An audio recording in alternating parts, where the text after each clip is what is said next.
Friends காலையில் எழுந்திரிச்சதையும் brush பண்ணாதீங்க. அதுக்கு பதிலாக தண்ணி குடிங்க. ஆமாங்க, என்னம்மா சொல்கிற, பல்லு விளக்காம தண்ணி குடிக்கிறது ஐயோ அப்படின்னீங்க அப்படின்னா அதோட நன்மை தெரிஞ்சது அப்படின்னா நீங்கள் இப்படியெல்லாம் சொல்ல மாட்டீங்க.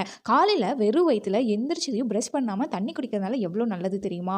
நம்ம வாயில் நம்ம நைட்டில் தூங்குறோம் இல்லையா, கிட்டத்தட்ட ஒரு 6லேருந்து 8 மணி நேரம் நம்ம தூங்கியிருப்போம். அப்போது நம்ம வாயிலையும் ஃபுட் பைப்லையும் வந்து என்ன ஆகும் அப்படின்னா வந்து நல்ல பாக்டீரியா கெட்ட பாக்டீரியான்னு இந்த மாதிரி 2 உருவாகுங்க. நல்ல பாக்டீரியா வந்து நம்ம ப்ரெஷ் பண்ணோம் அப்படின்னா உடனே அது ஃப்ளஷ் அவுட் ஆயிரும். அதனால் நீங்கள் ப்ரெஷ் பண்ணாமல் தண்ணி குடிக்கும்போது அந்த நல்ல பாக்டீரியா உங்கள் வாயிலிருந்து உங்கள் வயிற்றுக்குள்ளே போகும்போது வந்து உங்கள் டைஜஸ்டிவ் சிஸ்டமையும் உங்களோட இம்யூன் சிஸ்டமையும் இம்ப்ரூவ் பண்ணுங்கள். அதனால் நம்ம உடம்புக்கு ரொம்ப நல்லது. அதே சமயம் அந்த கெட்ட பாக்டீரியா எல்லாமே வந்து ஃப்ளஷ் அவுட் ஆகி நம்ம யூரின் மூலமாக வெளியே போயிருங்க. கிட்டத்தட்ட நம்ம ஒரு 6லேருந்து 8 மணி நேரம் தூங்குறோம் இல்லையா, அந்த டைமில் நம்ம தண்ணியே குடிச்சிருக்க மாட்டோம். காலையில் எழுந்திரிச்சு வெறும் வயிற்றில் நம்ம தண்ணி குடிக்கும்போது வந்து அது உடம்புக்கு அவ்வளவு நல்லதுங்க. நம்ம பாடியை வந்து ஹைட்ரேட் பண்ணி நம்ம பிரெயினை ஆக்டிவ் பண்ணி அந்த நாளையே வந்து ரொம்ப சுறுசுறுப்பாக எனர்ஜி லெவலை இன்க்ரீஸ் பண்ணதுக்கு ரொம்ப உதவியாக இருக்கும். காலையில் எழுந்திரிச்சதையும் நல்ல ஒரு வார்ம் வாட்டர் 1லேருந்து 2 டம்ளர் நல்லா குடிச்சுக்கோங்க. குடிச்சிட்டு உடனே போய் ப்ரஷ் பண்ணிடக்கூடாது. கிட்டத்தட்ட ஒரு 15 to 20 மினிட்ஸ் வெயிட் பண்ணுங்கள். வெயிட் பண்ணதுக்கப்புறம் போய் ப்ரஷ் பண்ணிவிட்டு நீங்கள் சாப்பிட்றது ஒரு ஹெல்த்தியான மார்னிங் ஹேபிட்டுங்க.